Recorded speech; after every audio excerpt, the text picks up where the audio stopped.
Hello, everyone. I'm Aisha Sky. I'm a relationship counselor, personal development coach, and spiritual teacher. I'm a channel for the angelic realm and for the divine feminine collective.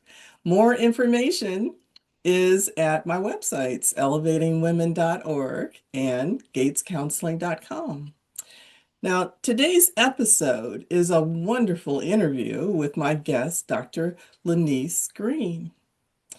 Dr. Green, I am so excited to welcome you today. Good morning. How are you? I am good. We're looking good this morning, aren't we? We are. We got the blue memo, so that's We nice. did. We did. Oh, Dr. Green is an award-winning wellness and leadership development consultant who helps high achieving women lead. I love that word. You know, I'm addicted to that word lead with more clarity, energy, and impact. With more than 25 years of experience in engineering, strategic planning, and organizational transformation, and over 14 years as a traditional naturopath, certified nutritional consultant, and master herbalist. She brings a rare blend of analytical precision and holistic insight to her work. She was named WellCoa's top wellness professional in America. Dr. Green is passionate about helping people optimize their energy, build environments where they thrive, and create sustainable success from the inside out. Yes! We want to talk to you.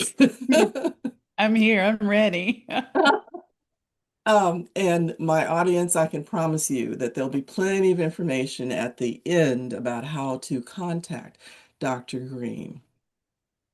Dr. Green, I was thinking about my childhood. I grew up with aunts, great aunts, great uncle, lots and tons of cousins, right? Hmm.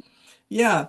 And so women were doing what we called a lot with a little. Yeah. Yeah. And looking back on them, I'm very proud of them. I also get to look at them through a framework of empowerment or the lack thereof. Hmm. And again, I would say they did a lot with a little. Yes. Yes. Yes. How would you say that?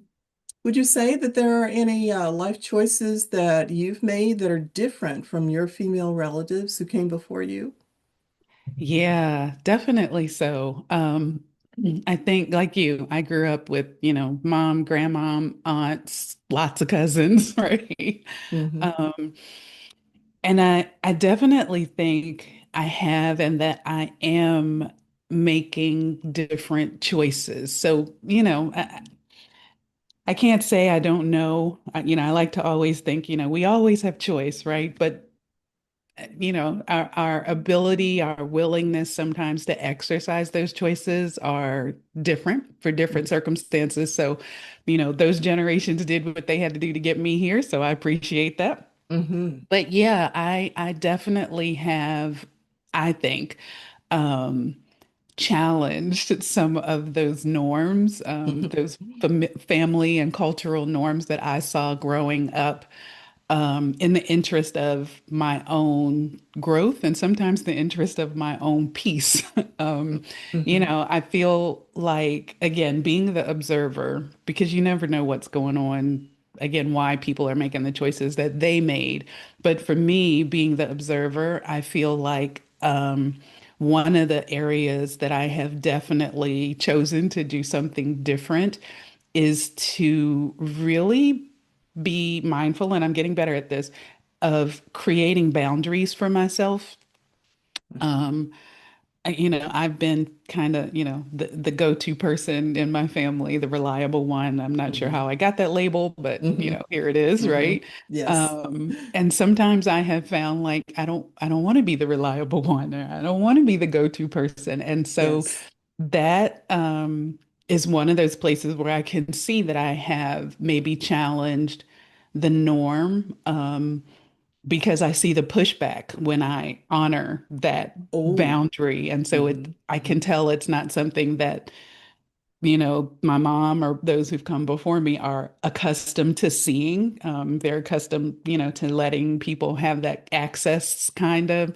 And for me, I've like, no, like I've learned yeah. to say no and make it a full sentence. So that's definitely one of those places where I have challenged some of the things I grew up seeing. So, Thank you very much. Wow. Okay, so see, that just steps us right on into self-care. Yeah, so I think of my grandmother. I don't think that she had a lot of free time for herself. mhm. I think of my Yeah, mother yeah. I who, remember my grandmother used to have a little saying. She was always, what was she saying? yeah, she was always saying she was hutting and putting, like she was always on the Yeah, go. yeah. And for my mother, I think she didn't, she wasn't giving herself care. And, Mm, but I also think she was pretty resentful. She just interesting. felt that how life rolled out happened outside of yourself. Mm, And yeah, that makes sense, right? yeah, So she didn't, that translates to me that she didn't feel that she had much power. hmm. Yeah, yeah, yeah. I can definitely see that. I know, again, looking back, I think the women in my family historically, they are definitely givers and they are definitely nurturers. Um, I didn't always see though the prioritization of self first. It usually was self after everyone and everything. So like you said, always Mhm. giving to others, always being there for others. And honestly, I will say that I probably adopted that for a while early Mhm. on because it's what I knew, it's what I saw. hmm Um, I and did. yeah, it just seemed like that's what everybody else was doing. Apparently, this is the way this works. hmm Um, but yeah, I definitely got to a point, and it's not like, I got to this point like, oh, 20 years ago. Like it's taken me a while to get there hmm to make a different choice and say, I can be there for other people, but I need to be there for myself first and make sure Yes. I'm good so that when I hmm do show up for other people, I can be my best self showing up for those other people. So at some point, yeah, I definitely saw that hmm dynamic and hmm decided to do something different. Yes. So, in what you're saying, I hear several different really good points for us. Really wonderful. So for instance, the better you are, the better shape, emotional health, physical health, everything else you can think of, your mental health, then Yes. the more you have to share with others, not less, right? And if you turn everything I just said on its head, then, maybe my grandmother and my mother were running themselves ragged. Yeah. There was less of them, and yet they're still giving. Yeah. Yeah. And Right? And the culture was supportive of women running themselves ragged. yes, absolutely. Yeah, Absolutely. and also if you're, I'll keep using that expression, running yourself ragged, then uh, mentally and emotionally, there isn't the bandwidth to check in to see how am I doing? What could I move or reshape or rethink so I feel better? And there's another check-in too, a check-in of, am I being me or am I Yeah. just being this person that's running? Right. Yeah. Yeah, exactly. So I think you make such a good point about having the bandwidth to check in, but when you talk about what the culture, what the society, what the family was supportive of, there's also the question of feeling like you had the permission to, to check in with yourself, and how even that was going to get received by all these people who were used to, leaning on you. So I think, yeah, I don't even know if it was something that they even thought about, actively doing. I'm sure somewhere in there, the question was popping up, but I don't really know how much attention that they actually gave to it or felt that they could give to it. Um, because it might take away from what they were doing, what they were expected to do for everybody else. So, yeah, that check-in is so important, so important. So see, so self-care relates to the woman's identity Hmm. of being a woman, right? Yeah. So if the surrounding culture is pronouncing you as the one who runs, and in some cultures, literally, we're running to get water, right? We're the bearers of water, right? For Yes. Yes. our family, yeah, Yes. yeah. And in every culture, we're the bearers of something, Yeah. Yes. Absolutely. yeah. Absolutely. So if that's how female is being identified, is being handed to you, this was what it is to be female, to be the Mm. bearer. Then I'm sure that has a lot to do with what we will accept, what we're Hmm. accepting is true for us. Oh, this is how it is. Right. Yeah. Absolutely. Yeah.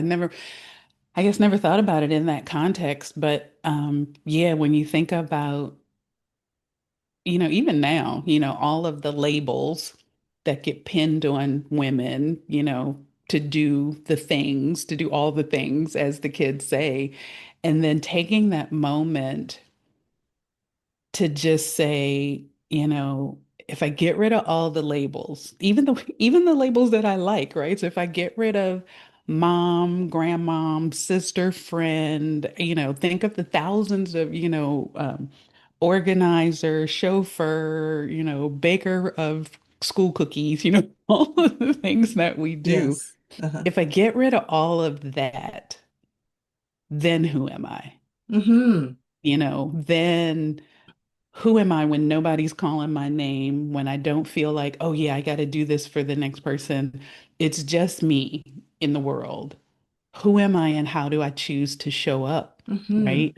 Um, because sometimes I don't think we are like fully aware of all of the things that we take on because the labels, and the work that we take on because we're expected to. So like you said, with our identities,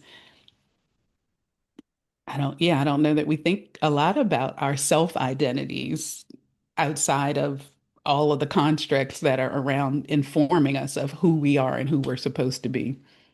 Well, I'd like to think that sitting here in 2025, we I'm just going to say that I'd like to think that we are facing historically new opportunities Mm, to do that creating of what a woman is. yeah. And a good place for it to start is self-care. Yes. Absolutely. Absolutely. Yeah. I think we are in a space where um this thinking of self, this taking care of self is becoming more the norm, more prioritized. We're more self-aware that we just can't keep, using your words, running ourselves ragged, and thinking that we're showing up as our best selves. Like I think we're realizing that we not only not our best selves, but our authentic selves. Like Yes. we are craving um, that connection back to ourselves. And Mhm. so, like you said, self-care, taking care of myself, Mhm. is definitely one of those pivotal things that we can do to reconnect and stay connected to who we are as individuals. So are making a choice about how we want to show up in the world and for other people. Yeah, and you and I, we're not talking the level of Well, it could be going to the gym, it could be yoga, but maybe not. It depends on how you think about yoga or going to the Yeah. gym or Right. taking a walk, right? Right. So those things could just simply be the supports for continue doing the hard running for to Hmm. serve others before yourself. Yeah, this just kind of keeps you in the game, Right. right? But they could be the other way, that they are excellent self-care because you've got time to reflect. You've got Hmm. time that's strictly for you. You are claiming more space for Right. yourself. Yeah. Yeah. Yeah, absolutely. And man, that word space is just, I think about sometimes where when I feel small, when I feel my world is small and Hmm. just like I feel like I need to take up space. I feel like I need to take up Hmm. more space. And so, that some ways that's self-care is taking is owning the space that that I'm in. And like you said, self-care, it could be the bubble baths and the spa treatment, depending on how you approach it. Sometimes it is just like the stress relief I need to kind of bring myself down. Hmm. But you can certainly have those moments where that's your intentional time to be self-reflective, to nourish yourself, and to really look at it differently. But yeah, then there is, I think, the opportunity for what I might say is some of that deeper self-care of really making sure that you are living, behaving, being in alignment with your values, with your purpose, with those things. How are you choosing to show up in the world, right? We're human beings, and usually we are humans doing a whole lot of heaven knows what, right? And you can still do stuff. I'm not saying don't do stuff, but Hmm. think about who you want to be when you're Be. doing those things, and Hmm. where is that coming from? Are you able to live out and connect to your personal core values, and how does that show up for you every day in the work that you do, in the relationships that you have? Are you able to honor Yes. those things? Like you said, are you doing things intentionally to take care of your mental well-being and your emotional well-being and your physical well-being Hmm. so that you can show up being, the person that you really want to show up as, and not Yes. necessarily the person that a situation might dictate, you to be. Like you're in control of you. You're in charge of you. So Yes. I'm not going to get hijacked by a situation and be all emotionally spun up, or whatever. I can approach this with calm, with peace, with Yes. clarity because I have nurtured those other aspects of myself. Yes. Thank you. That's self-care. If I've nurtured me and I am standing balanced in the truth of who I am, then I can make decisions through the day that protect me, Yeah. that honor me, yeah, and Yeah. further put me in the world as who I actually am. Yeah. Yeah. Oh, I love it. It feels so good. Yeah. And Yeah. I hope that women hearing this will say these things among ourselves. That's self-care too. Yes. Yes, that we talk about these good, healthy things about how we can be true to ourselves and to each other. Yeah, definitely so. Well, Definitely so. well, I have loved this conversation. Yes, yes. And you know that Elevate Women's philosophy is based on the whole idea of prioritizing our personal happiness. Yeah, that is Yeah, how we stay true. absolutely. Absolutely. Yes. Well, Dr. Green, I would like to ask you, how can our viewers, our listeners, get in touch with you? Yeah, yeah, wonderful. So first, thank you for having me on. I love the Mhm. conversation. Um, you can find me on my website. It's Well with L, just the L like Lynise, wellwithL.com. You can learn a little bit more about me, about the work that I do. Um, you can set up an appointment if you'd like to take this conversation and the work further and have some support.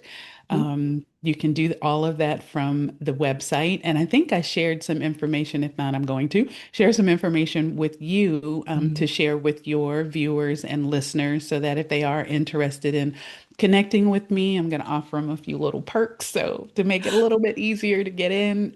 But yeah, Is there well, a with discount? heck yeah. Absolutely. Absolutely. Yeah. So we'll make sure that we share that information with your Yes. audience. And Mhm. yeah, wellwithL.com is how you can find me. And I am Okay. always honored to be able to accompany people on their journeys to becoming more of who they are and who they want to be. I absolutely love it. Thank you, Dr. Green. Hmm. Thank you for listening to today's episode. I love hearing from you and your thoughts. So send whatever your comments are to contact@elevatingwomen.org. Program ideas are always welcome. Find more information that you can use and more ways to stay in touch at elevatingwomen.org. And please give a review on your platform of choice. It helps other listeners to find the Elevate Women podcasts.